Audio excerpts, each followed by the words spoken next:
Good morning, everyone, and welcome to the Urban Institute's event entitled Deploying the Homeowner Assistance Fund, How States Can Get Help to Those Who Need It Most.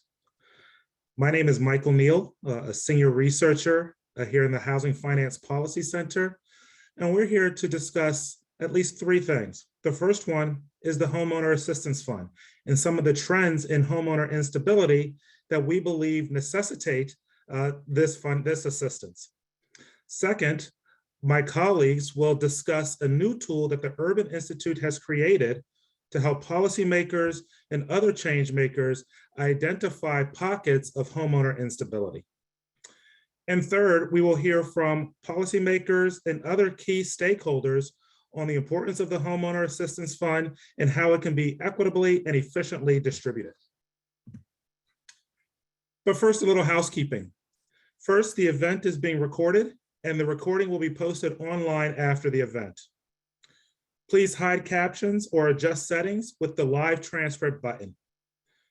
Speaker bios and the slides are posted online at urban.org. And all participants are muted. However, please type your questions and comments into the Q&A box at any time. And finally, please complete the survey at the end of the event. The information that you provide helps us to continue to provide valuable and informative events in the future. Now, turning to the Homeowner Assistance Fund. What is the Homeowner Assistance Fund? First, it was created by the American Rescue Plan of 2021. And its dimensions is meant to target at least 5 key dimensions. First, mortgage delinquency, mortgage default, foreclosure, loss of utilities or home energy services, or displacement for a homeowner. Second, it provides nearly $10 billion in total in financial assistance. And third, states and other entities must submit plans to the Treasury and receive confirmation to receive full funding.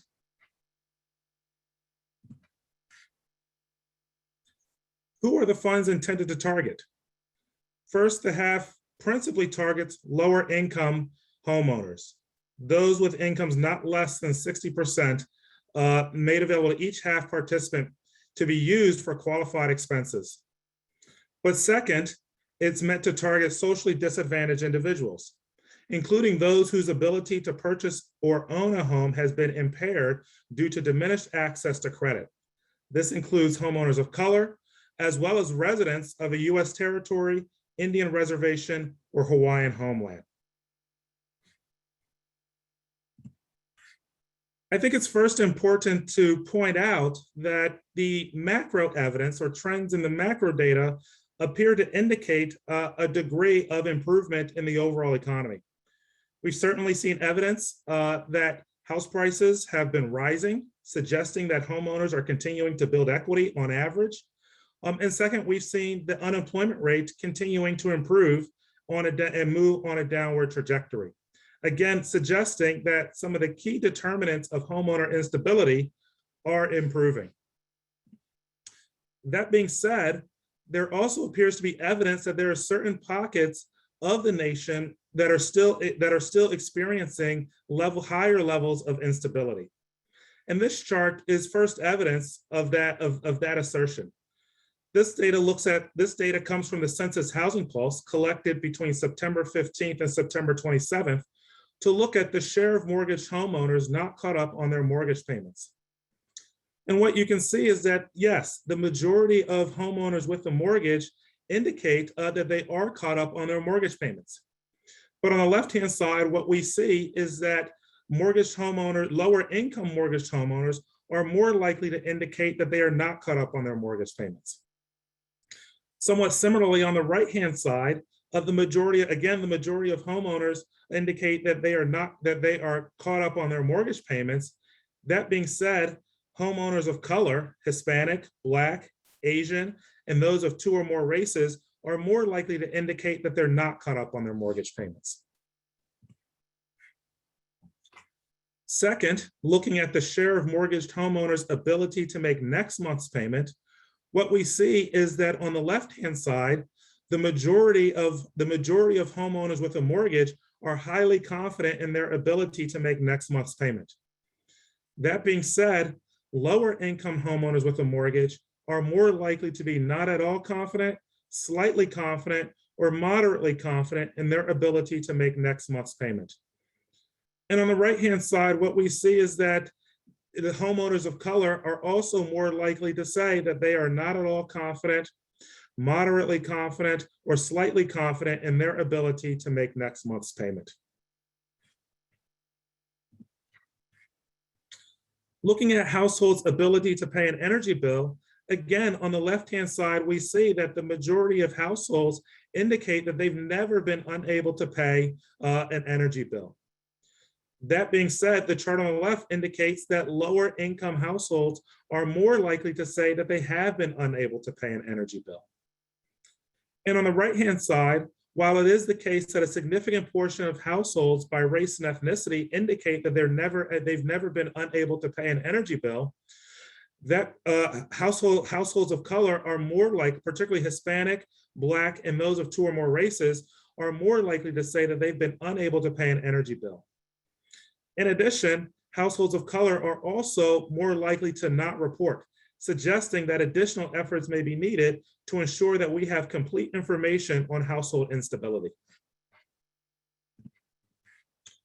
And finally, looking at the likelihood of leaving this house in the next 2 months due to foreclosure, specifically among those that are currently delinquent on their mortgage, we can see that the majority of delinquent homeowners indicate that they are not likely to leave this house in the next 2 months due to a foreclosure.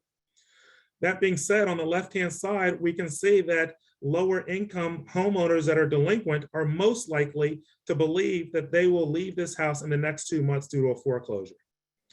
And on the right-hand side, Hispanic and Black delinquent homeowners also indicate that they believe that they are likely to leave this house in the next 2 months due to a foreclosure.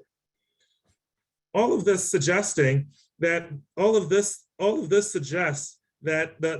Homeowner Assistance Fund may not necessarily be designed to address the average outcome, but really designed to address the ends of the distribution, those that have historically lagged in their recovery when we emerge from an economic recession.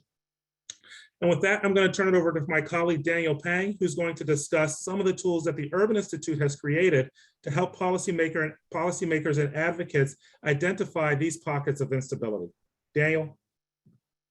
Thank you, Michael. For the sake of time and simplicity, I'm going to try to skip over the technical details of our methodology and get right to the results of our predicted foreclosure estimates. If you're interested, please check out our project page to read more about the methodology, which can be found in the chat box. So to explain what we did in a nutshell, the 90-day delinquency rate has historically been a good predictor of foreclosure. In our model, we regress the foreclosure rate on 90-day delinquency rates and a forbearance policy dummy variable to generate an estimate of what foreclosure rates may have been absent a federal policy. We made this predicted foreclosure rate for every county in each state to help state policymakers target where foreclosure risk may be higher once federal policy sunsets completely. For example, here we're looking at our results for counties in the state of Maryland. As you can see in the second column, outside of Somerset County, most counties in Maryland have roughly the same experience in terms of their actual foreclosure rates during the pandemic, ranging from 0.1 to 0.6%. These foreclosure rates were kept relatively low during the current recession, in large part due to the impact of federal forbearance policy supporting homeowners. In the third column, you can see what we estimate the foreclosure rate may have been in each county absent a federal policy. These significantly higher rates in the third column suggest that once federal policy fully dissipates, we might see foreclosure rates rise everywhere, with even larger increases in higher risk counties with mortgage non-performance. In Maryland, the counties with the highest predicted foreclosure rates were Baltimore City, Baltimore County, Charles County, and PG County, which you can see are all shaded darker on this map relative to other counties in the state. A little bit later in this presentation, my colleague JP will come back to this map and show how this foreclosure data can be used in conjunction with other data available on our project page. For example, this Maryland foreclosure map can be compared to similar visuals showing where homeowners of color reside in the state by census tract. What we see from Maryland are some really interesting results showing how the high predicted foreclosure rate areas align with the majority non-white census tracts, which may provide policymakers with additional insight when considering Treasury's targeting guidance. Here's another example of our county level predicted foreclosure rate map for the state of Ohio. In contrast to the state of Maryland, the story we're seeing in Ohio is less apparent in terms of race, which makes sense given the state's vastly different demographic population. That is, most of these outlined in darker shaded areas where foreclosures were stronger in Ohio align closely with counties in the state located in more rural areas. However, some patterns by race can still be seen, for example, in Cuyahoga County, which includes the higher non-white populations in Cleveland. Because many of these high-risk counties on our map were found in the more rural areas of the state, it's important to note that our estimates are measuring foreclosure rates here, not foreclosed units. Although our map shows that smaller rural counties have the highest foreclosure risks in the state, their smaller population size also need to be considered carefully in the targeting conversation, especially given the limited amount of funding allocated to each state. This is just one example of why it'll be so important for policymakers to take into consideration the specific needs of their state when using our data and choosing what to focus on. I'll now hand it over to JP to walk us through the rest of our data, including some of the comparisons I just mentioned. Thank you so much, Daniel. And thank you to everyone for joining us today. I'll be walking through in more detail what the data tool is that we've created, and I'll provide a couple examples about how the variables included in that data set can be utilized for targeting HAF funds. First, a reminder that Urban released this data publicly. You can access it on the Urban Institute data catalog. I believe a link has been provided in the chat. There's also one attached to this event page. And one more time, that is the link there. You can either go there and search the Homeowner Assistance Fund, or I think the link on the webpage will take you directly to this.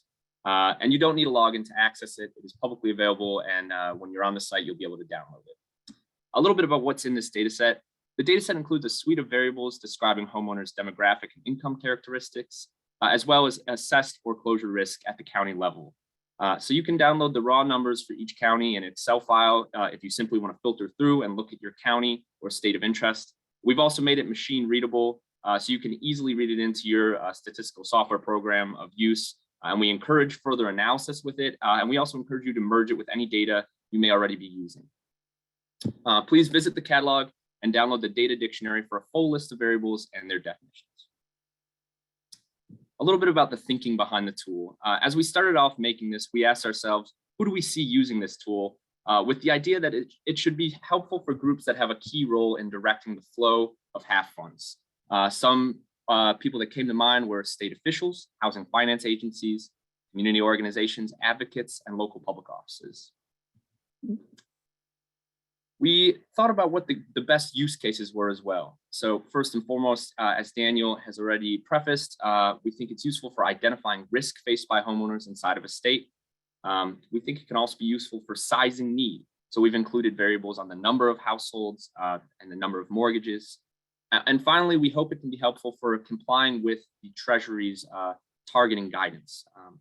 Michael Neal, at the onset of this presentation, ran over these quickly, but as a reminder for people who may be unfamiliar, the Treasury says that homeowner assistance funds must go to homeowners earning less than or equal to 150% of area median income, that not less than 60% of funds must go to households earning less than 100% of area median income, and that funds to homeowners earning between 100 and 150% of AMI should target socially disadvantaged homeowners, which is a term that the Treasury defines in their guidance, and I think Michael Neal did a good job overviewing what that means as well.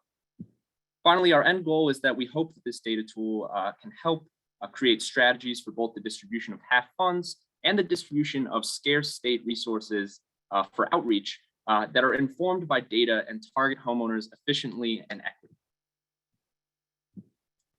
So what is the need?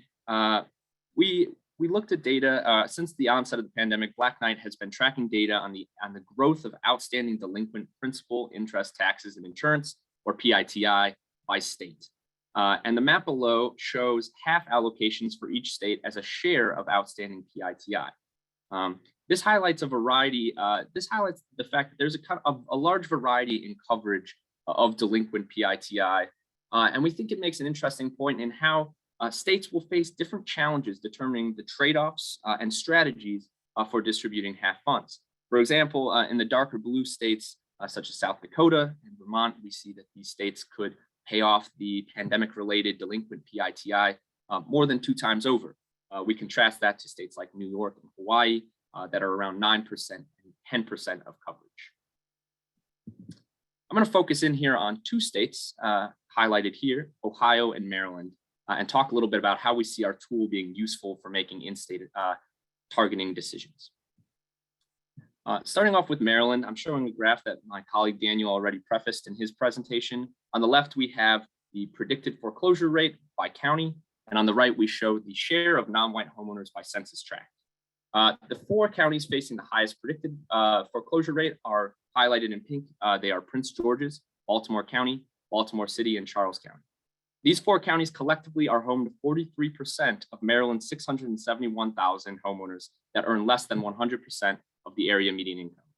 When we compare this to the non-white homeowner share at the census level, we also see that these counties hold the vast majority of Maryland's non-white homeowner population. Focusing in on counties with the largest population by count of low to moderate income homeowners, we see a significant overlap with the high foreclosure risk areas of the state. Note that while Charles County has a higher foreclosure risk, Montgomery County has 69,000 more LMI homeowners, which raises question on how you best target volume of eligible homeowners versus dealing with risk. And as we see, I think with Maryland, a lot of times this isn't a trade-off because they tend to overlap. Finally, in the data, we see 2 counties, Charles and Prince George's, are outliers when we look at the share of the homeowner population earning between 100 and 150% that are non-white. And as we've noted, this is a demographic, or gets at a demographic that the Treasury Department is explicitly targeting. Hopping over to Ohio, we start off with the same comparison that we kicked off the Maryland example. The 10 counties facing the highest predicted foreclosure risk are highlighted here in pink, all of which have a predicted rate somewhere between 2.7 and 3%. We can see that unlike Maryland, the population of homeowners in the highest risk areas are majority white, and they tend to be more rural, with the exception of Cuyahoga County, which contains Cleveland.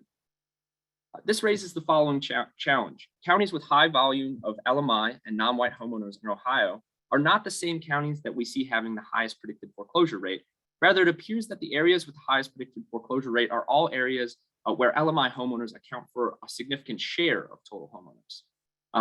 Note that this relationship doesn't always hold in the other direction. When we look on the right, we see that some counties with high LMI share of total homeowners have moderate foreclosure risk, which is an indicator that there are other factors here at play. And I think it's in the urban spirit to say that this will always require further investigation and further data. We hope that those sitting at the table for directing HAF funds will find use in these data when crafting distribution and outreach strategies in their respective states. And with that, I will pass it back to my colleague, Mike. Hey, thanks a lot, Daniel. Thanks, JP, for just explaining what, again, we hope will be a tool that policymakers and other key stakeholders will find valuable as they think about how the HAF funds are distributed equitably and efficiently. We'd also like to encourage you to stay connected to our research more generally. You can subscribe to our newsletter. You can follow us on Twitter, or you can contact us by email if there are any additional questions or concerns that you have. And with that, I'm actually going to turn it over to Will Corbett, a senior policy advisor at the Treasury Department working on emergency housing programs. Just by way of bio, before joining Treasury, Will served as litigation director for the Center for Responsible Lending, after having been at the Consumer Financial Protection Bureau between 2011 and 2017.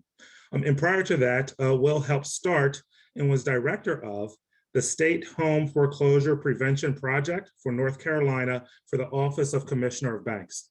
So I think that Will is well positioned both in terms of his current occupation as well as his depth of knowledge to really talk about some of the trends that we've seen and describe what we can look forward to in the future. Will?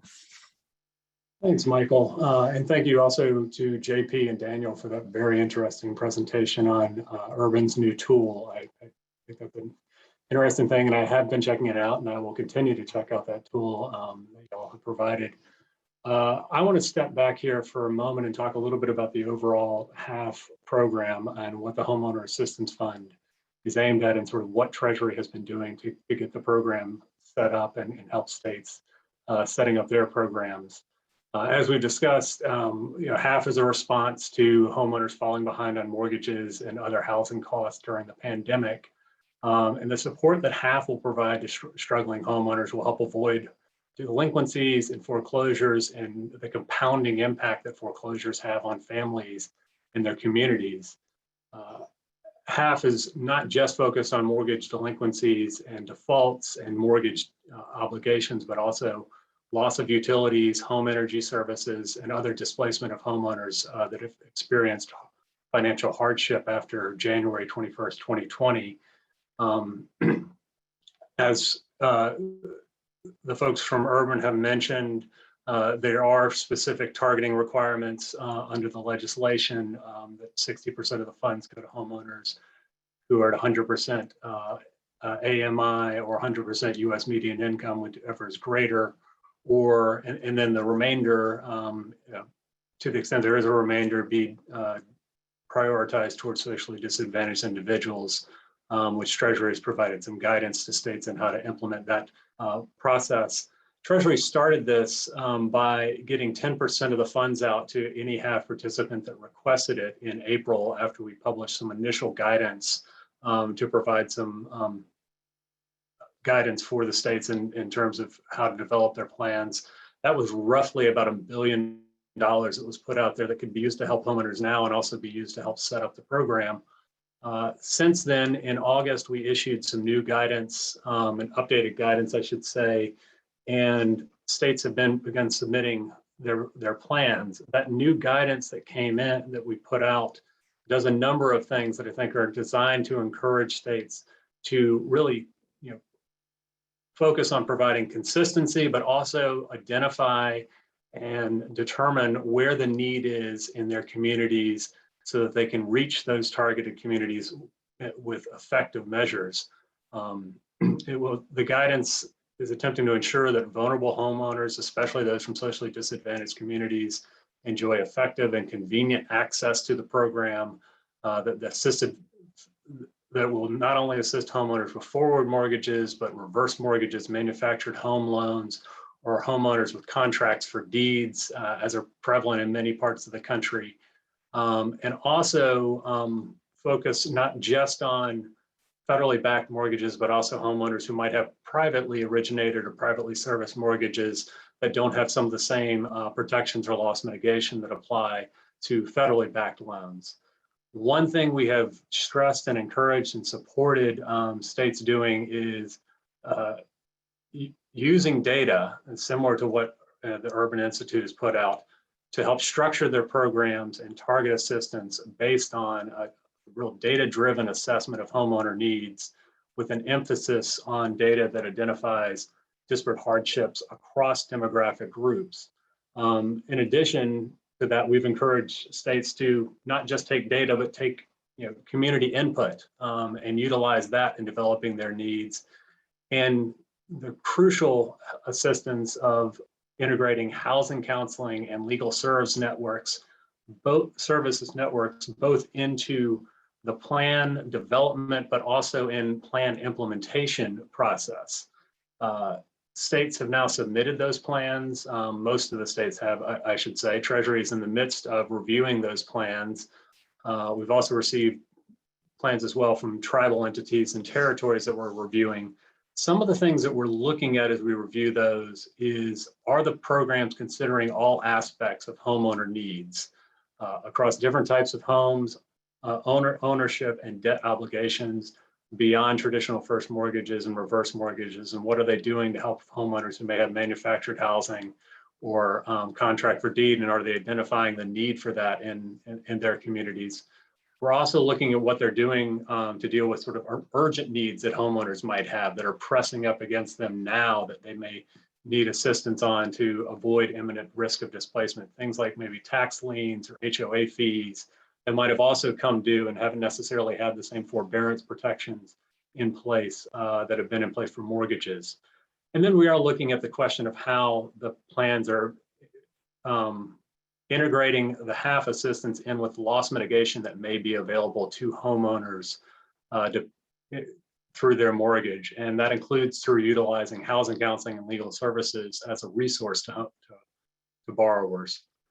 And then also, of course, and I think this is essential to the sort of targeting and identifying the need in the community to bring that home is, are they developing effective outreach that's driven by data, as I mentioned before, and community input, and that identifies the needs across their communities and implements this outreach through community organizations, housing counselors, legal services, in a way that's going to reach the homeowners that are in need in their communities.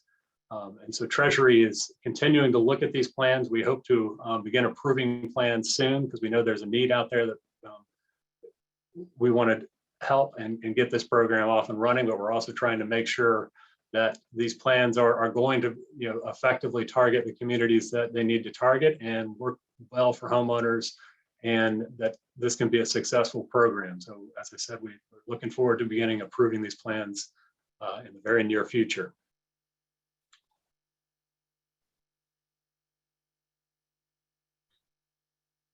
No, this is terrific. Well, I appreciate these comments. I mean, the two things that really kind of stuck out to me were, number one, going beyond mortgages to think about, some of the other issues you mentioned, HOA fees, energy services, utility costs, that also may inform a degree of instability for homeowners, particularly for lower income homeowners and others.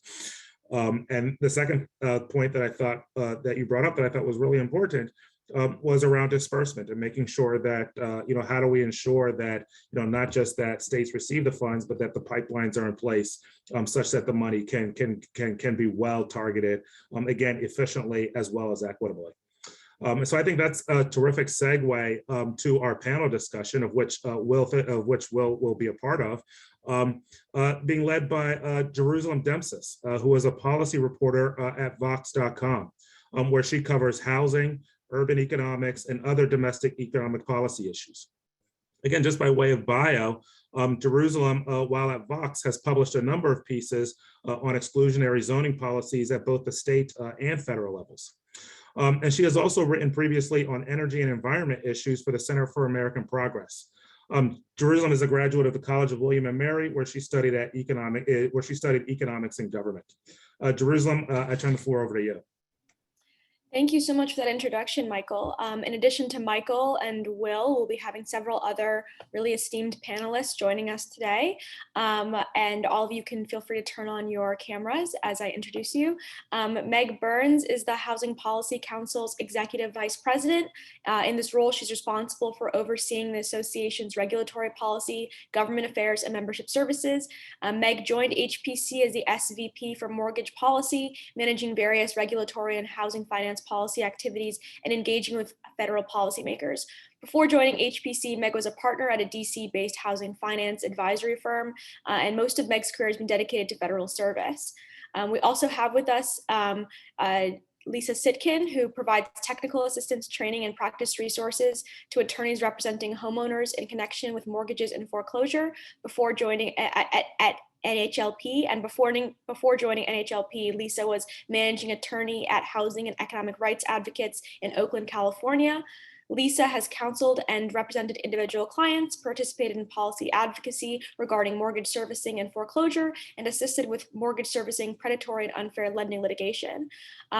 She is one of the original drafters of the bill that ultimately became the California Homeowner Bill of Rights. We also have with us Sean Smith, who is the Executive Director of the Ohio Housing Finance Agency. Joining the agency in September 2019 as Chief of Staff, he was named Interim Executive Director just 10 months later. Sean accepted a permanent appointment to the position in July of 2021. He has held several other roles in state government, including Chief Operating Officer at the Ohio Facilities Construction Commission, Director of Finance and Technology Services for the Ohio Department of Youth Services, and Chief Financial Officer for the Public Utilities Commission of Ohio. We also have with us Tony Walters, who is the Executive Director for the National American Indian Housing Council, a DC-based nonprofit that serves tribal housing programs across the country. NAIHC serves as a lead advocate to Congress and federal partners for all tribal housing issues. NAIHC also serves as a lead training and technical assistance provider to tribal housing programs through a mix of federal grants, internal Indian housing professional curricula, and our native-focused home buyer counseling program, Pathways Home. We also have with us Stockton Williams, who was appointed Executive Director in March 2018 of the National Council of State Housing Agencies. He leads NCSHA, there's a lot of acronyms today, so bear with me, NCSCHA's wide-ranging efforts to advocate and strengthen the central role of state housing finance agencies in the nation's housing system. Stockton has held senior leadership positions in the private, public, and nonprofit sectors throughout a career dedicated to expanding housing opportunity. He has been an advisor to local communities across the US, an author of original research, and a commentator in the media on real estate and economic development issues. And of course, we've already had introduced to us Michael Neal, who will be joining us for this panel, and Will Corbett, who's joining us from the Treasury Department. So thank you everyone for joining. We have a big panel with a lot of expertise, so I want to just dive right in. And I think the first thing I want to open the floor to, and maybe we can start with you, Meg, is this question about drawing from lessons from the hardest hit fund and from the emergency rental assistance programs. What should be the big takeaway for policymakers, especially at the state level, as they're designing how to deploy these new homeowner assistance funds? Oh, and Meg, I believe you're muted, just in case. Great, thank you. And thanks to Urban for inviting me. I really appreciate being here. So I don't claim to be an expert on either the hardest hit fund program or the emergency rental assistance program per se, but I can speak to the lessons learned from a lot of other government programs, which often suffer from a common mistake that they are too complex. And so I'm an advocate for simplicity and standardization, and we're certainly hoping for easy access to HAF funding. I would say that some of what we've already heard, broad outreach to the communities or counties that are really most in need, outreach strategies that rely on some of the trusted community sources like housing counseling agencies, legal aid organizations. It would really be best, and simple program design that allows for efficient implementation, to me, would be best. And I say that based on my 25 plus years in the federal government, where I really did see that same error played out, where not just in housing programs, but in all types of public policy, you have limited resources that need to be distributed, and we tend to rely on this sort of utilitarian ideal to do the greatest good for the greatest number, which is, I think, appropriate. That's a worthy goal. That's an appropriate way to think about the allocation of government dollars. But then sometimes we take it to another level and we try to ensure that there's a level of precision and perfection that is very difficult to achieve. And so we try to direct scarce resources to precise individuals within a population who we think are most worthy or most in need or most deserving. And we try to stretch the dollars by combining them with other sources of assistance, which again, it's a lofty objective, and it's ethically right to think about how to achieve that ideal, but sometimes it's not possible. And so with HAF, I definitely worry that any kind of a drive towards real perfection and precision could come into play in a couple of different ways that would be maybe challenging for the program's effectiveness. And so one is in the identification and targeting of specific eligible households instead of sort of broad outreach and awareness campaigns to communities where the needs may be higher, which we just heard the urban team identifying.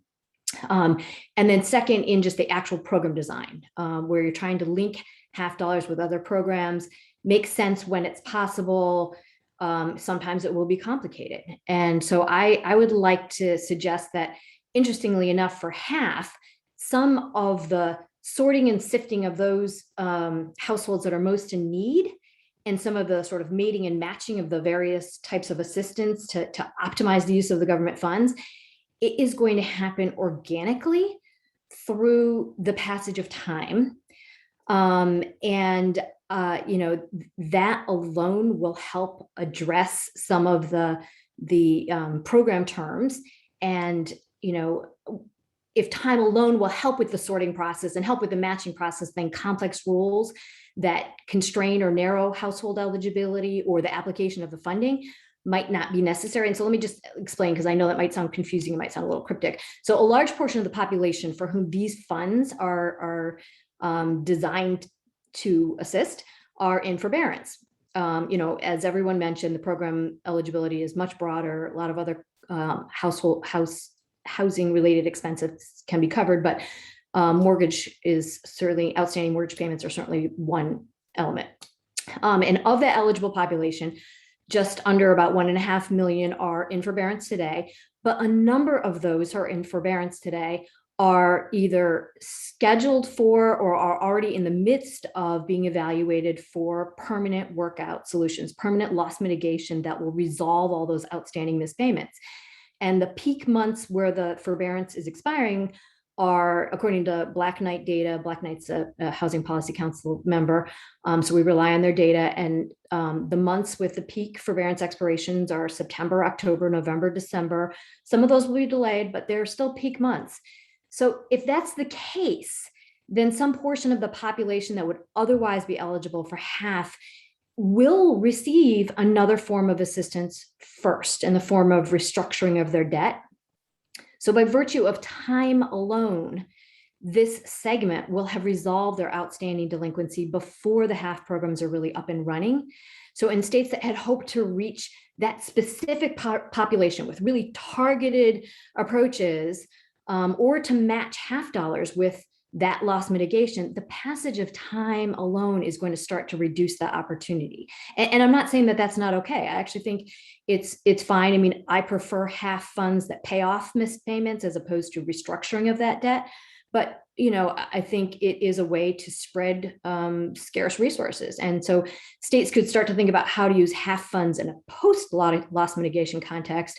But some of these borrowers will have received some other form of assistance. So the bottom line is that the passage of time is reshaping the population that could be served, and the opportunity to match HAF funds with some of the other resources. And it to me suggests that complex rules that would sort of narrow the population that's targeted for this assistance, or complex program designs that try to custom tailor a solution for each household really may not be necessary and may not be warranted, because the population for whom that might work will be smaller.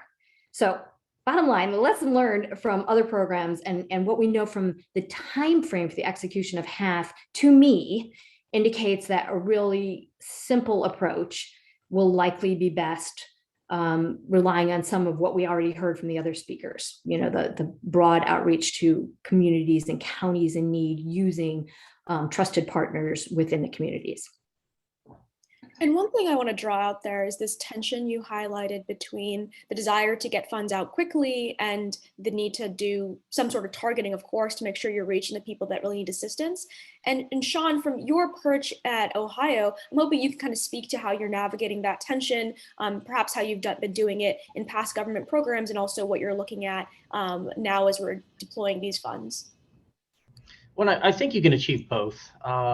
We started our program up July 12th of this year, well before I think even the amended plans were due, that amended plan deadline from Treasury. So we wanted to get it out very quickly. We wanted to help those individuals who needed it the most. We figured we'd get them in the door very quickly because the need was there. But over time, while you want to expeditiously get those funds out, you also, like you said, you want to target the individuals who either may not be aware of your program. You want to make sure you partner with community entities out across the state. Ohio's got a huge Somali population, especially here in Central Ohio. There's an association, community association, that we plan on partnering with, Ohio's Black churches. So there's all these community entities we want to partner with, just to make sure that we engage with them. Some of the equity conversations we've had across the state related to housing, trust is a huge factor, and trying to promote that trust gap and build that bridge is huge. So in partnering with those trusted entities, we hope to reach out to some of those communities and make sure that we're reaching individuals who need that help, who otherwise may not engage with us at all. And Lisa, I know you've been thinking a lot about and working a lot on the issue of outreach and making sure that, marginalized communities are being made aware of these funds. And, I think a criticism that's been leveled quite frequently, and perhaps some folks in this call might disagree with, is that a lot of these communities, despite many efforts, have not been able to reach a lot of the government programs that have been put out at the federal and state level. So do you have any thoughts on why that's happened and what best practices going forward are with the deployment of these funds in particular?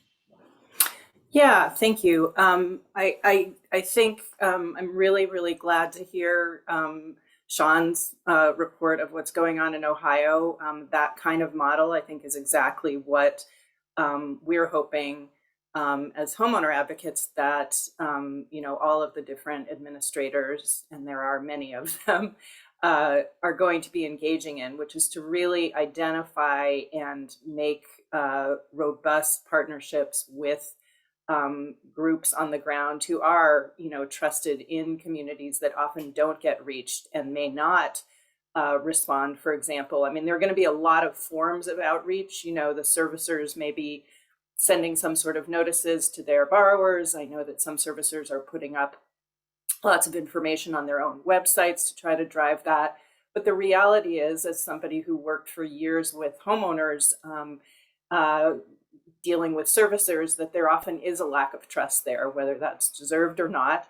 And so you do need other voices to get people in the door and to get them to trust that this is something that's actually going to assist them. And in my view, that runs the gamut from the kind of, community associations, church groups, maybe groups that are, as Sean mentioned, related to a particular ethnic or national origin group, but also really importantly to housing counseling agencies, which are, peppered all over the country and are in place and funded by the government through HUD to assist homeowners in things just like this. And there is some explicit language in kind of the program guidance and even in the statute itself that looks to really having robust partnerships with those kinds of agencies, and in addition with legal services, which is my crew, to be able to kind of help at all stages. So to help with the outreach, getting the message out, letting people know what this is, and guiding them, sort of navigating the application process and any kind of troubleshooting that has to happen. And then at the back end, navigating what happens on the servicer side, because one of the things, and I'll just go back to your first question about lessons learned, is I think this kind of really robust community engagement is incredibly important. I think low barriers to access are important, and simplification, as Meg was saying. But I really also don't want us to lose sight of how important the sort of engagement and in collaboration with the servicers and investors is to make, on the mortgage side, to make this really work. And I just also wanted to point to the really critical role during the hardest hit fund days that Treasury and belatedly, but finally, the Federal Housing Finance Administration, which regulates Fannie and Freddie, played in, really communicating to servicers, bringing together summits that allowed, in California, we had like an increase of, in one program, from 9 to 105 servicers after a summit with the Treasury. So that kind of engagement, this isn't entirely responding to the question you put to me, but I see as one of the real priorities as well. But that community engagement is going to be absolutely key to making sure that the people who need this help find their way to it and are successful in navigating the programs. And Tony, I mean, from your perch at the National American Indian Housing Council, can you talk a little bit about the struggles that have been, existed in trying to reach folks in that community, and what you need to see from state agencies and from the federal government to make sure people aren't left behind? Sure. Well, thanks for having us on the call or the meeting here today. It's always appreciate having tribes part of the conversation, and we do play a big role here in the HAF program and the rental assistance program. And I think tribes have shown some success under rental assistance, but they've shown the obstacles as well, right? I mean, these are two very large programs that we've created in this country in the last year and a half. Didn't really have a lot of administrative infrastructure at the state or, and particularly the tribal level, to carry out some of these programs. For tribes, they're getting more money from these two programs sometimes than they get in annual funding for their entire housing program. So certainly a lot of work to ramp up for tribes. And you're right, it's a communication and outreach issue. Tribes are often in kind of the most rural, isolated places. So really for the state and feds to get involved and be involved, just showing that flexibility and patience with their tribal partners as they get up and running with these programs. But also, if someone's eligible for a tribal program, they're automatically eligible for the state program wherever they're living as well. So be sure, just as you're putting out your plans and outreach, don't omit those communities just because you think they may be covered by a tribal program. We're trying to double target those areas just because there's multiple touch points that homeowners in those communities might be able to go to or feel comfortable going to, but they're certainly eligible for the larger state programs as well. So certainly appreciate folks' work on that as they craft and implement their state programs. Really, it's just a matter for tribes getting up and running, being aware themselves that this is a program they can or need to be operating. We're working with Treasury to make sure tribes are claiming some of their HAF dollars. I've seen there's a bit of a lag there, but I think it's more just a bandwidth issue, right? We're asking our programs to do a lot more in a short time frame. So really just working with everyone to make sure we've got the process as streamlined as possible. Home ownership in tribal communities is very different. It's a lot of lease to own programs, mutual help type programs. It may not necessarily be a common servicer for a large chunk of that population in tribal community. So really just going to have a lot of time intensive work and one-on-one engagement with those homeowners in tribal communities. That's going to take some time. And Stockton, since you're working with agencies across the country, I feel like you have a good sense of the variation that we're seeing across states here in terms of how they've set up their programs for previous rental assistance and housing assistance programs.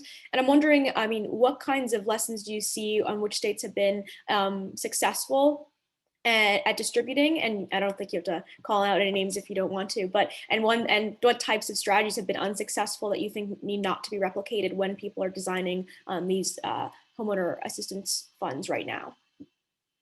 Well, thanks, Jerusalem. And of course, thanks as always to the Urban Institute for convening this discussion. It's timely as always. I also want to say we shouldn't go any further in this discussion without thanking Senators Jack Reed and Sherrod Brown. They are the architects of the Homeowner Assistance Fund. NCSHA and others on this call started working with them in March of 2020.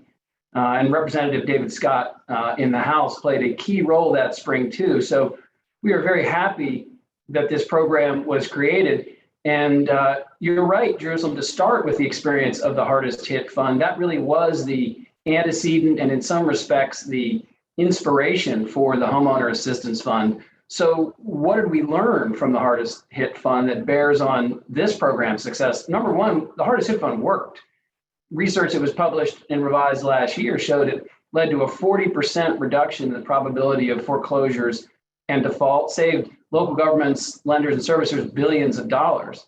It was a successful program, but it had a rocky rollout. It was challenging to operationalize. And so the big takeaway for the states that have been working with servicers and counselors and advocates, and of course the administration, has been, let's try to smooth out the friction in the system that's going to be inevitable in a program that Congress intends to be run at the state level. Let's try to find as much alignment and commonality. And so NCSHA and Housing Policy Council and many others have spent hundreds of hours, literally hundreds of hours, working with Will and the Treasury team to develop some of the key infrastructure that is going to be essential to this program working efficiently across state lines.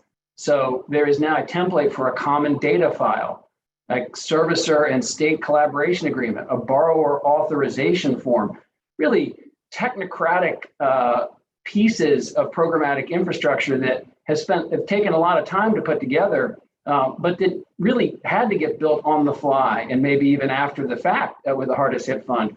We're going into the launch of the Homeowner Assistance Fund with a lot of those pieces. And I think just as important, really good trusted relationships and collaboration happening among states, servicers, counselors, advocates, and others. So that's certainly been an encouraging takeaway. I think one of the big takeaways from the emergency rental assistance experience, which of course is still playing out, is the importance of setting common metrics for success at the outset. And really, this group, not just the panelists, but all those who are tuned in and regular participants in Urban Institute webinars are going to be essential to doing that. For the last year or so, in most of the media and some of the political commentary, the defining metric of the Emergency Rental Assistance Program's success or struggles has been spend out. In fact, now we're starting to see through the Treasury Department's most recent guidance, a set of additional and frankly more nuanced and accurate ways of assessing that program's impact and success, like whether evictions are rising, whether other indicators of housing instability are increasing or not in communities, like the percentage of applications that grantees are receiving that they're funding and the timeliness in which they're doing that. With the Homeowner Assistance Fund, as has been said, I think by just about everyone, using somewhat different words, there are some really complicated trade-offs and policy choices that are going to play out differently in each state.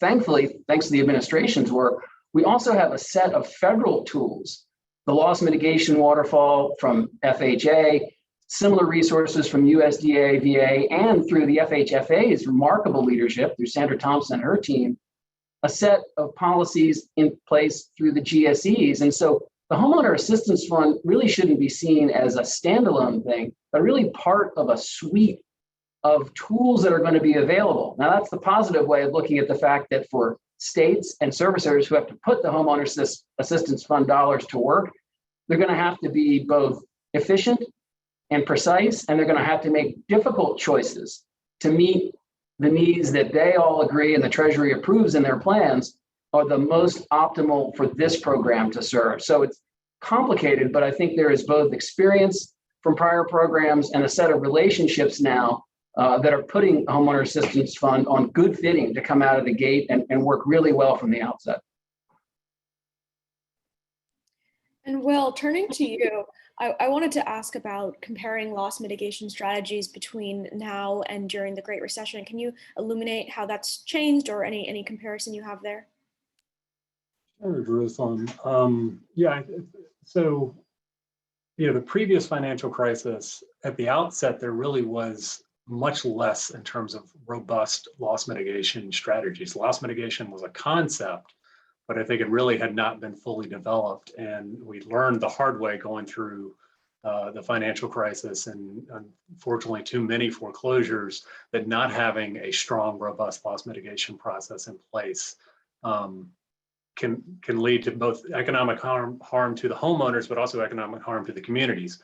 Fortunately, as I think Lisa and Stockton and others have pointed out, there was a response eventually to that turned into much better loss mitigation options being available, the HAMP program, the hardest hit fund, the work that CFPB did while I was there on improving the mortgage servicing process by establishing some rules of the road for how that loss mitigation process would work and how it would interact with the foreclosure process as well. And now to this iteration, and with thanks to other development from federal agencies in terms of what loss mitigation is available through government-backed loans, you have a much better, in some cases, very streamlined set of loss mitigation options that are available to homeowners. That won't work for every homeowner. As Meg points out, there'll be some homeowners that are able to get success from that, those loss mitigations options that are available, and homeowners that might not be able to get success from that. That's, I think, one area where housing counselors can assist and provide a great service to homeowners that are going through HAF, because they can help them sort of navigate what are the issues that are there. It is, the way we sort of look at it on the Treasury side about HAF is not merely about taking these forbearance amounts and paying them off with a reinstatement amount and not worrying about whether or not that homeowner can afford those payments going forward. We don't want to make an overly complex, system. We're not trying to do that or mandate any requirements about how HAF programs go about this. But that thought process around what are you going to do for the homeowner who may not be able to afford payments going forward? How are they going to get assistance? Is there loss mitigation available? Is there another way the HAF funds can assist? Is something that we think needs to be thought about, even though there are very powerful loss mitigation options available out there for a lot of homeowners. And of course, I also should point out that This is generally true for government-backed loans. It is less so the case for privately backed mortgages. It is certainly not the case in the manufactured housing context and the contract for deed case. So there are going to be homeowners who the loss mitigation process really will not be available to. Those homeowners, need to be part of what the state's thinking about and how to get assistance to them, and especially those who may have a greater need for the HAF funds. It'll be important to think about where is that need in the community, and how can we reach those folks. And I think a lot of the states have been doing this thinking, and as Stockton points out, there's been a lot of collaboration and work on this to make sure this process is smooth and that states are thinking through how do we reach that need. And I think we've been very encouraged by the debate and discussion that has taken place around this and the work that states have done to try to meet that, the need given the loss mitigation options that are out there. Could I piggyback on that? Yeah, for a definitely. moment? Thanks. Yeah, I just wanted to echo what Will said about those kind of key segments of, the potential beneficiary population that are not eligible for the kinds of loss mitigation options that, for example, a borrower with an FHA loan or a GSE loan might have. And those include, as Will said, people with sort of more non-standard arrangements or manufactured housing with chattel loans. And I would also include in that list borrowers with reverse mortgages who, even though they do have some engagement and have had some forbearance-like protection during the pandemic, do not really have robust and viable sort of home retention tools in the toolkit there, and are really going to rely on, when they've fallen behind on property charges, getting some HAF assistance to bring things back to current status.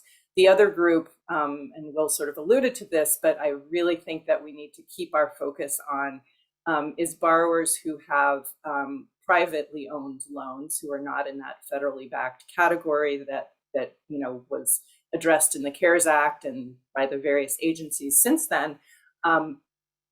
And particularly that subset of those that are in PLS or private securitization pools, where what we often see is, the calls that I'm getting from housing counselors working with borrowers are when somebody is essentially being told your only option is to either, reinstate with a lump sum of the full $18,500 you owe, or maybe you can have 6, maybe 12 months to pay it back. And these are not, propositions that borrowers who are coming out of the pandemic and may still really be struggling financially are going to be able to utilize. So making sure that the HAF assistance gets to that particular subgroup, I think is really important. I think it's somewhat challenging because, it's really the servicers generally who know who that is, but I think, the collaboration between the servicers and the programs to make sure that we keep our eyes on that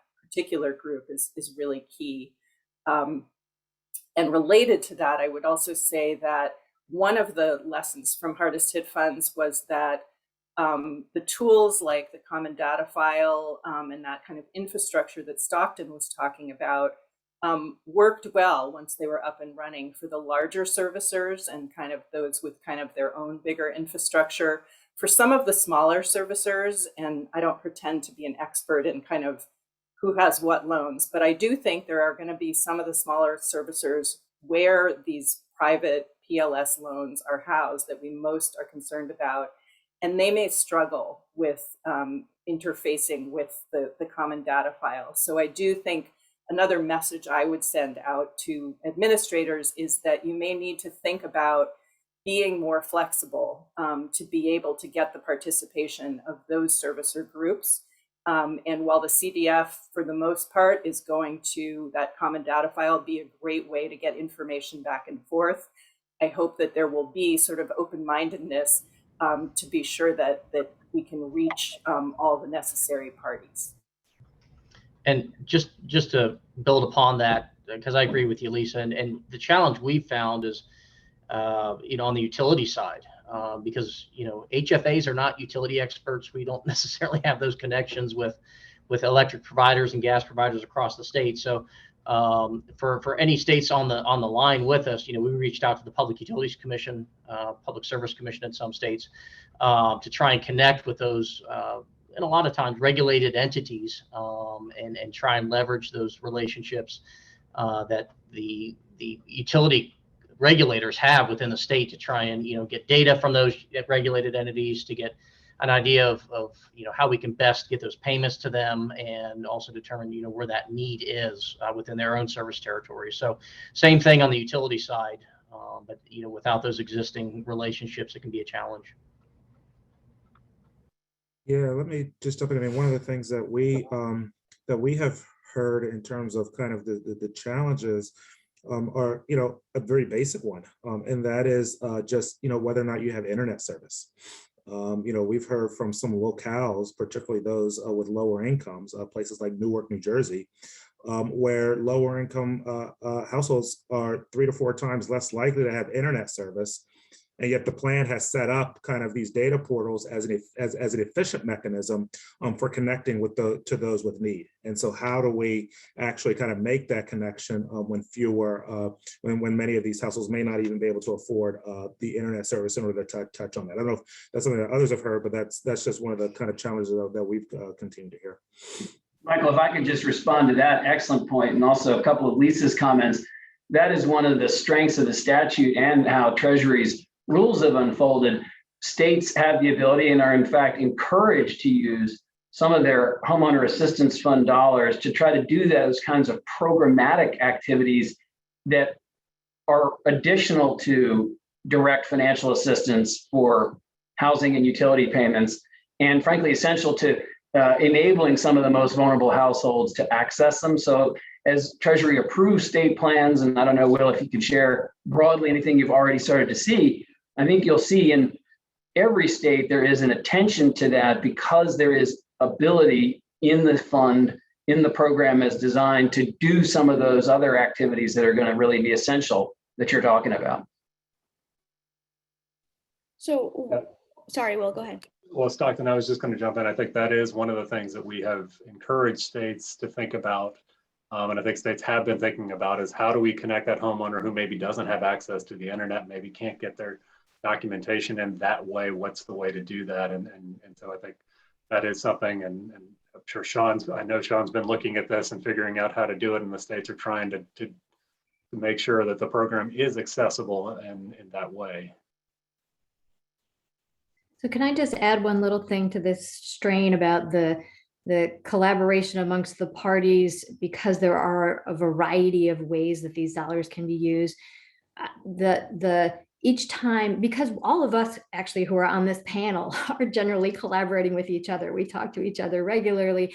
And each time we hear about an element of the program where we have a concern that those particular households need to be aware of this program or need to be able to access it, we try to engage with other associations, we try to engage with other organizations. So, the extent to which those who are participating in this session today, listening in on this session today, are aware of organizations who you think that we should be collaborating with, who haven't been part of our discussions, please let us know, because we are all very open to bringing on more and more groups to be part of this dialogue. I actually believe that that is going to be one of the reasons that this program is successful, because we all went into this with the mindset that we're in this together. We're in this together. It's a number of different types of organizations that all touch on these households in different ways, and we all want to help each other help them. And so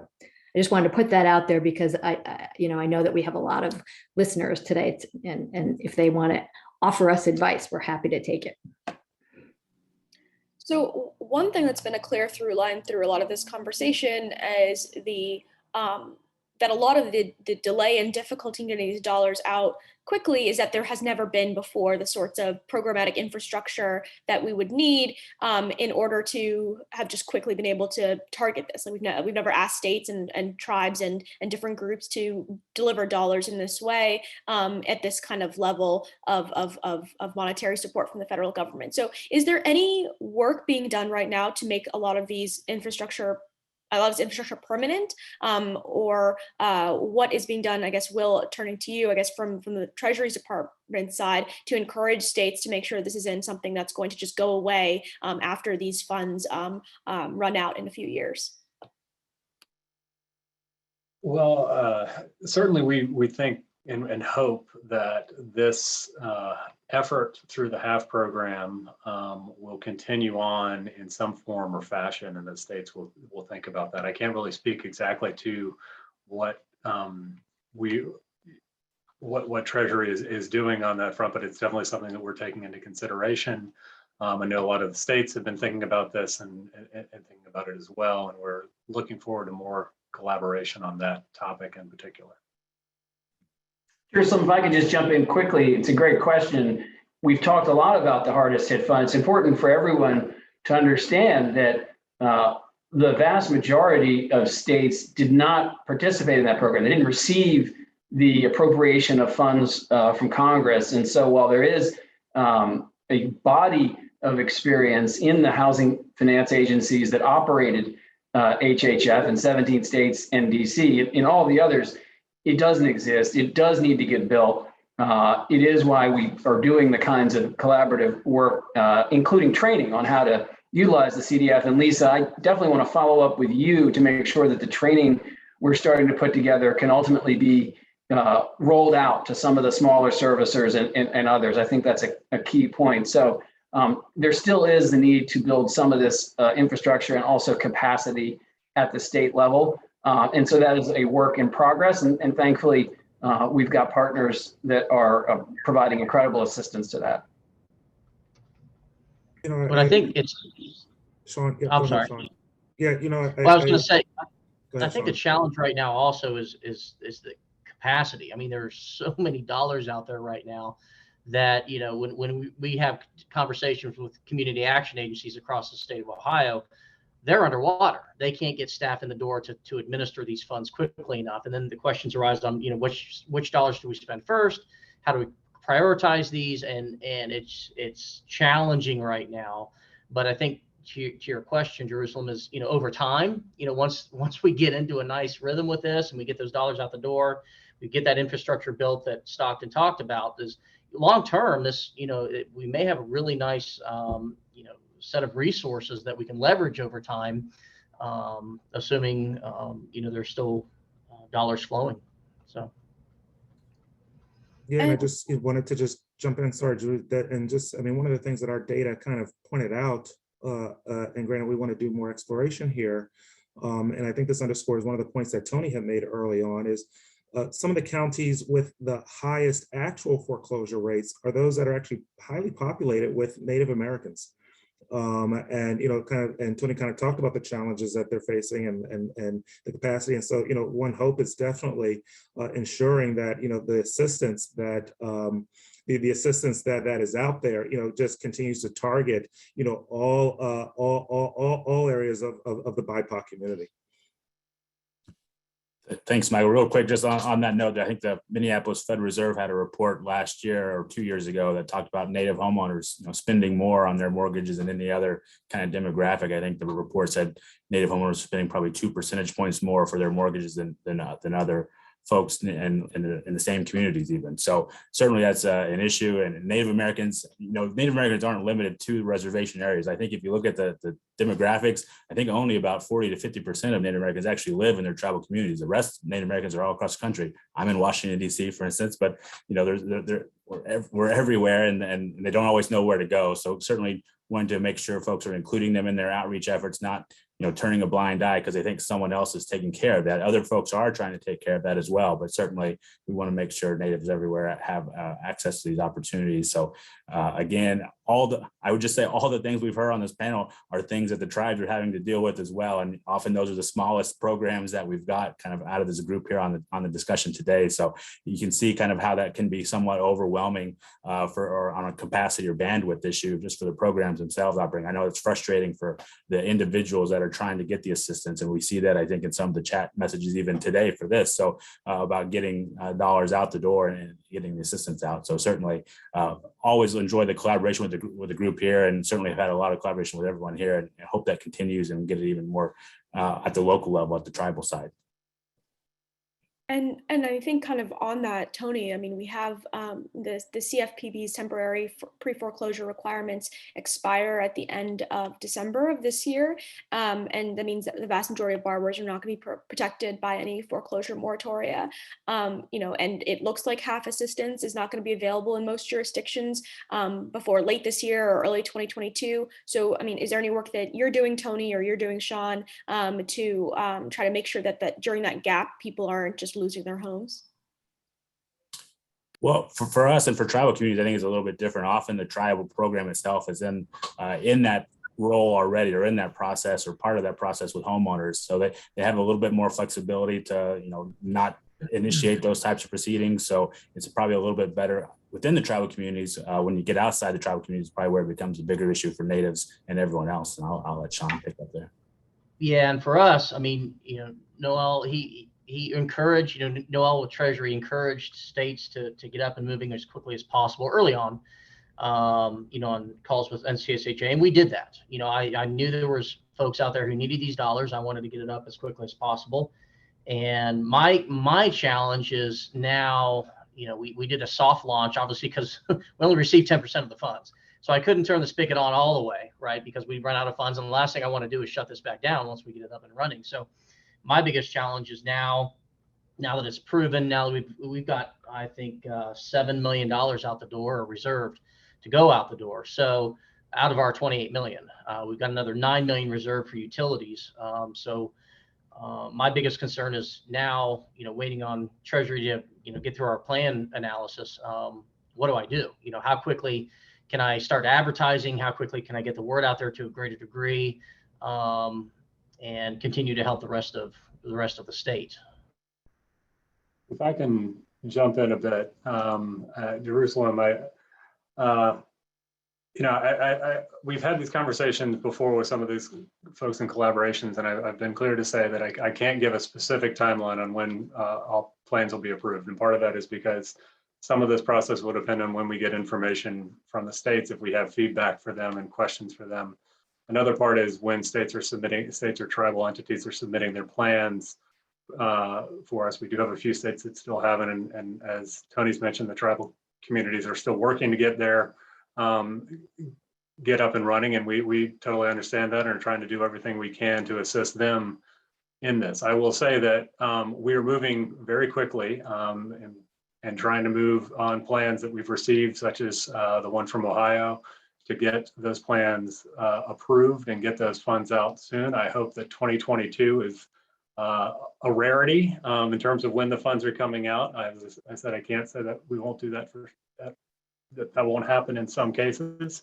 But we're looking to get these funds out as quickly as we can, and making sure that the plan approval process is fair to all the participants and does ensure that the programs are being implemented in the spirit of the guidance that Treasury has put out.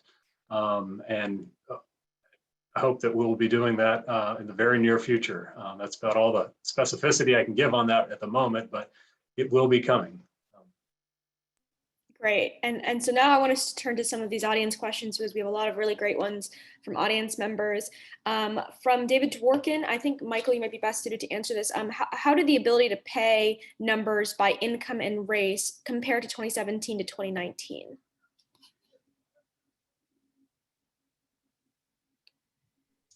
Yeah, no, that's an excellent question. I'd say I would answer it kind of in two ways. The first way is we know that generally lower income households of color tend to be more vulnerable generally. That's kind of consistent with, some kind of structural barriers kind of framework of thinking about the world. And so in that way, certainly more likely, because of their more volatile experience, less likely to be able to make those kinds of payments generally relative to say their white counterparts or to higher income, those with higher income. But that being said, I think particularly one of the things that we've seen in particular on the mortgage side, which I think probably provides some intuition here, is the cyclical part of this. And that is, amid a recession in which unemployment insurance claims were literally off the chart. And I say that because I was making some of those charts and they were off my chart. The disparities just wound up increasing even more. One of the things that we know, particularly for people of color, is that when we experience these types of cyclical downturns, oftentimes those disparities just widen. And so I think, and at the same time, as we see some improvement, those gaps hopefully begin to shrink too. So, I think that's an excellent question that points out that, hey, to a degree, there are structural barriers that make these gaps just persistent over time. But at the same time, there are these cyclically related ones that can often widen them as well. And this question is for everyone, it says, and so who feels confident answering, go ahead.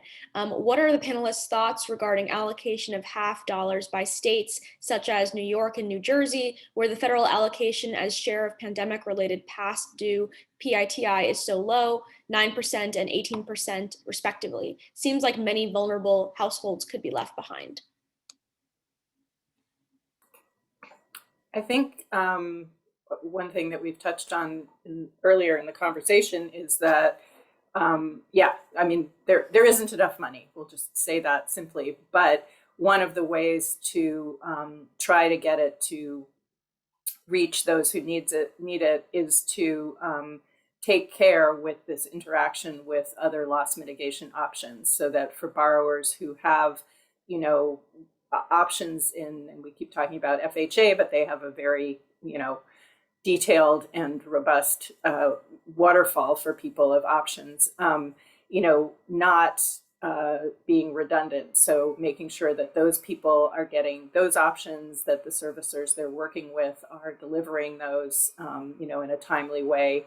And I think one of the keys to that really is that engagement with housing counselors and legal services, because those are the people who can help guide borrowers through kind of look at things holistically and determine what their options are and help navigate, all of those and get them to something that's going to work for them. But, that also is a way to not put a drain on the half fund, the limited half fund, by making sure people who can get other options are able to kind of maximize that. So I think that's one of the things. It's not a 100% solution. There are going to be people left out. I think that's the nature of this, but I do think that thinking along those terms, in terms of really utilizing and maximizing the effect of the other loss mitigation options, is going to be really key. I think that's a good point. And to add on to that, Stockton made this point earlier, and Will's brought it up with us as well, is making sure you're capturing that data. So as those applications come in and you're trying to get folks off and maybe getting some loss mitigation options and getting them off to different partners, make sure you're capturing that so that can be reported out as well, because it's still success, right? If you have folks that are entered into that realm and not necessarily receiving half dollars, it's still an action that you were taking, and we want to make sure we capture those that we're helping. So. And this is a question for Will. How do you see the fact that half programs are likely to be up and running? I already asked that, so I'm ahead of this question asker. Great. Okay. This is also for Will and also for Tony. Is there any push to transfer some of the work this funding into a more permanent structure? This is also the question I asked, so clearly I should read these before reading them aloud. But this is a data question. This is for Michael. Do you see differences between urban and rural areas? I live in a largely rural state, and I wonder how the impact on rural communities might differ.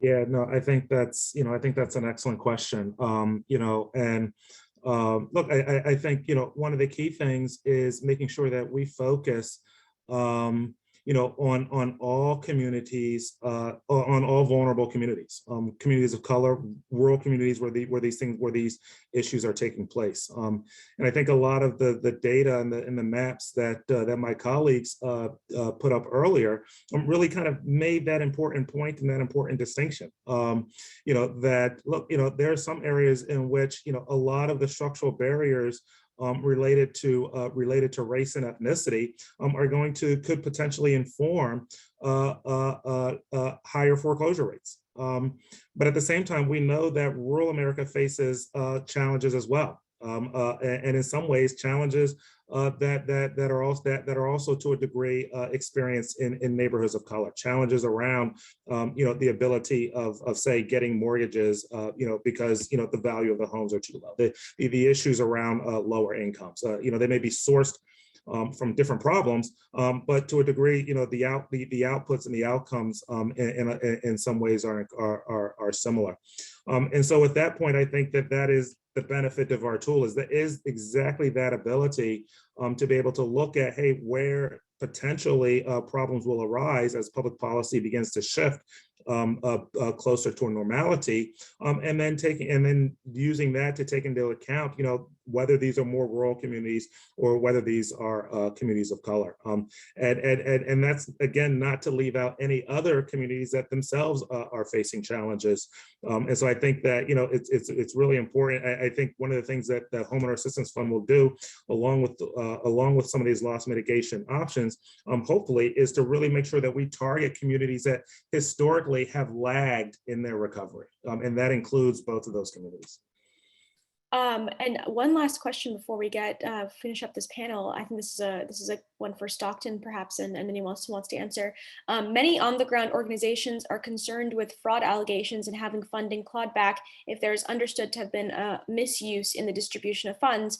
How do you have a simple system when on-the-ground agencies operate in this universe of scrutiny, when one bad story can poison the good work of a whole program?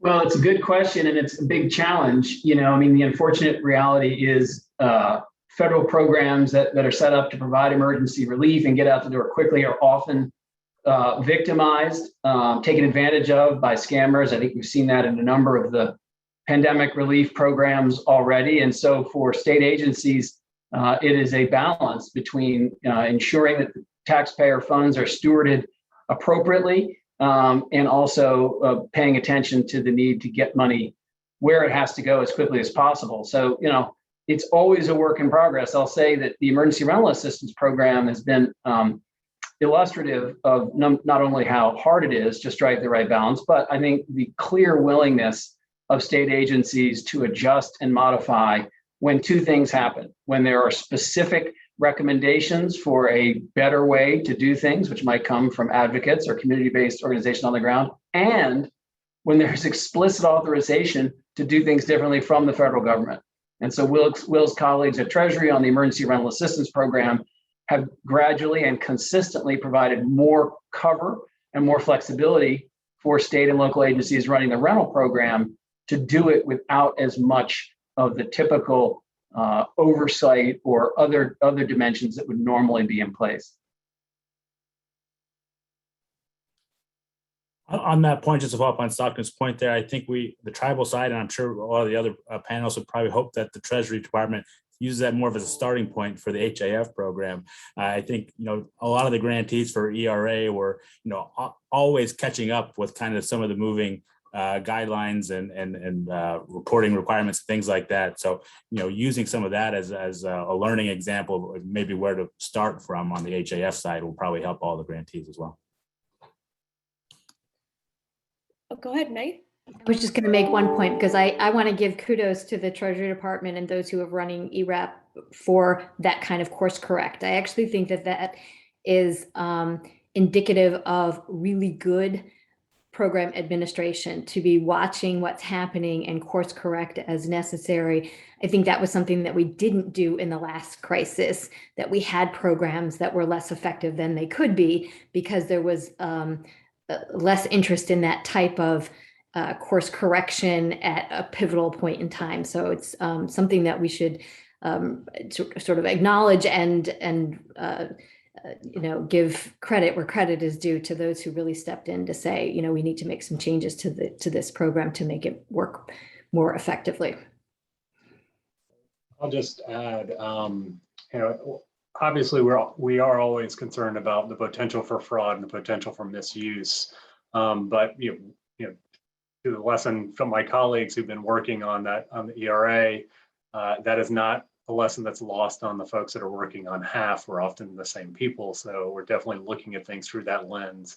One thing we want to ensure, and we've tried to do with the application process, is to try to avoid some of the pitfalls that I think the hardest hit fund might have had in terms of getting homeowners just through the door to apply and get the assistance in and get the documentation. But we have to do that in the context of being concerned as well that there may be fraud or misuse. And we are trying to learn and be agile and take the lessons from some of the other programs that Treasury has already been implementing. Okay, well, this has been a really great conversation. I know Ivy is going to share an event survey link to the chat for people who are participating to share. And then I'm going to turn it back over to Michael Neal for some concluding remarks. Thank you, everyone. Thank you so much, Jerusalem. Thank you to all of our panelists. Thank you to all of our presenters, all of the people behind the scenes who have done a lot of work. And frankly, thank you to all of you in the audience who took time out of your day to come and listen and hopefully gain a piece of valuable information that you will take back with you in your own professional work. As I was listening to this event, a number of key points I thought were made, and I'm just going to take the time to kind of point those out. First, one that really struck me was, thinking about as forbearance options and foreclosure moratorium sunset, homeowners in tough economic positions will face a variety of risks that go beyond mortgage delinquency. Communicating to homeowners the suite of financial assistance provided by HAF can help with ensuring it reaches beyond principal, interest, mortgage payments in order to ensure that homeowners are able to fully recover. Second, states and local actors shouldn't think of the Homeowner Assistance Fund as a standalone program, but rather one tool in a suite of federal and local options for mitigating negative outcomes for homeowners threatened by this recent COVID-19 disaster. Third, servicers will play an important role in reaching homeowners. And we should keep in mind kind of the variety and size and bandwidth of different servicers and make sure they have the tools they need to do their part. And then finally, just looking long-term and ensuring that, there should be intentionality around ensuring that these services are permanent infrastructure that can be maintained into the future and will be ready to go when we go through the next crisis, which inevitably will happen. And so again, thank you, everyone. We look forward to seeing you again at our next event and have a good rest of your Friday and hopefully a very enjoyable and relaxing weekend. Thank you again.